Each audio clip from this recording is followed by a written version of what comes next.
Hi, everybody. Thanks for joining me in the Listen Up Grow podcast, where we break down, we meaning me, I break down the biggest LGBTQ plus stories happening right now. No fluff, no sugarcoating, just the truth.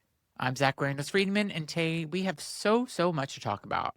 From a major court ruling protecting trans prisoners to political drama in Michigan involving a trans candidate to a disturbing discrimination lawsuit in New York, and yes, yet again, the orange convicted felons policies that could put trans people back in danger. So let's get started and get right into it. Our first story is federal judge blocks anti-trans prison policy. We're starting with a major legal win for our community. A federal judge has ruled against a policy tied to the orange convicted felons executive order that required prisons to house inmates based strictly on their sex assigned at birth. Instead, the judge ordered the state of Oregon to house transgender women based on their gender identity. This is huge because what that executive order attempted to do was erase identity entirely and force trans women into men's prisons, spaces where they would face significantly higher risk of violence, assault, and abuse. This ruling doesn't just impact Oregon, it sends a message. Courts are willing to push back when policies cross into outright discrimination and endanger people's lives. And let's be very clear, this isn't about politics, it's about safety.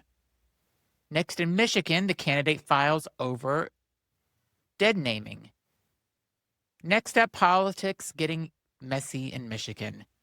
Democrat candidate Frederick Liberati has filed a complaint against his transgender opponent, Jonah Whaley. His claim that she violated the law by not using her dead name on her application to run in the August primary.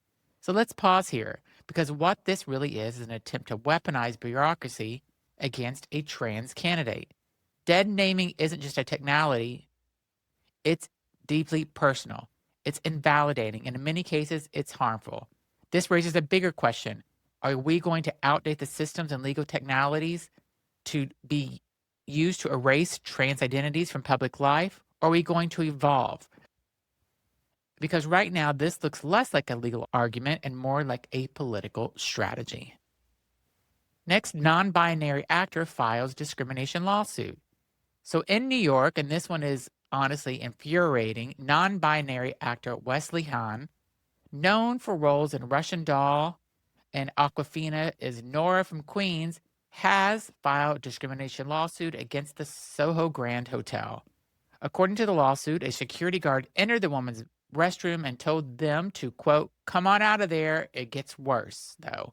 Han says they were then escorted to the men's restroom and told to clean up there. Let that sink in. Now they're seeking damages, citing humiliation, emotional distress, and mental anguish. And honestly, that tracks, because this isn't just an awkward moment.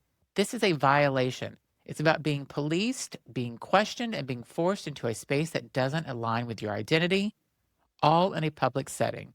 This is exactly why protections matter, because without them, situations like this aren't rare, they are routine. I hope that they get every dollar that they want from that case. That is so humiliating. Next, proposed rollback of LGBTQ plus housing protections. And now we need to talk about something bigger. The Orange Convicted Felons Administration is proposing a sweeping rollback of LGBTQ plus housing protections, and this one could have devastating consequences. Under this proposal, shelters receiving federal funding would be required to house people based on what the government defines as their biological sex, not their identity, not their safety, not their lived reality, their assigned sex at birth. That means trans women could be forced into men's shelters or denied access entirely. And if shelters don't comply, the risk is losing federal funding. This proposal would strip away protections that have existed since the Obama administration, rules that explicitly protected people based on gender identity and sexual orientation. Even more concerning, it removes safeguards that prevented shelters from asking invasive, inappropriate questions about somebody's body or medical history. Now shelters could demand so-called reasonable evidence of someone's sex. And what does that mean? They don't say, which means the door to harassment is wide open, humiliation and abuse come right along with it, Critics are already warning that this is disproportionately impacting trans people, especially given that LGBTQ plus youth make up a massive percentage of the homeless population. This isn't just policy. This is about who gets to feel safe and who gets pushed out. And once again, we're seeing the same pattern targeting vulnerable communities under the guise of protection. Unbelievable. Next, global impact. Senegal cracks down against HIV care. So let's zoom out for a moment because this isn't just happening in the US. In Senegal, a growing crackdown on LGBTQ plus individuals is now impacting public health. According to reports, fewer people are seeking HIV treatment out of the fear of arrest. And that is terrifying because skipping treatment doesn't just affect individuals, it impacts entire communities. The country recently increased penalties for same-sex relationships and expanded enforcement, leading to arrest and widespread fear. Some people are now too afraid to even leave their homes, let alone visit a clinic. And when fear replaces access, public health collapses. This is what happens when the discrimination becomes law. Could you imagine living like this? I feel so horrible for these people. Next, the Orange convicted felon withdraws Surgeon General pick, nominates controversial figure. So finally, back in the U.S. in politics, the Orange convicted felon has withdrawn his nomination of Casey Means for Surgeon General and replaced her with Nicole Savier.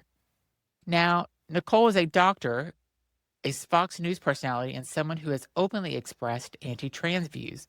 She's previously suggested that being trans is linked to mental illness and criticized gender-affirming care, positions that go directly against established medical consensus. And this matters because the Surgeon General isn't just a symbolic role, it shapes national health policy, messaging, and priorities. And putting someone in that position who denies or undermines transgender health care, that has real-world consequences. I just don't understand why this government under the Orange convicted felon is so they want to just make trans people's lives horrible. Why? I don't understand this. I'm glad I don't understand it. Because if I understood, I'd be like them. So that's where we're going to leave it for today. It's a lot to process, but these stories matter because behind every headline, there are real people being impacted in real ways.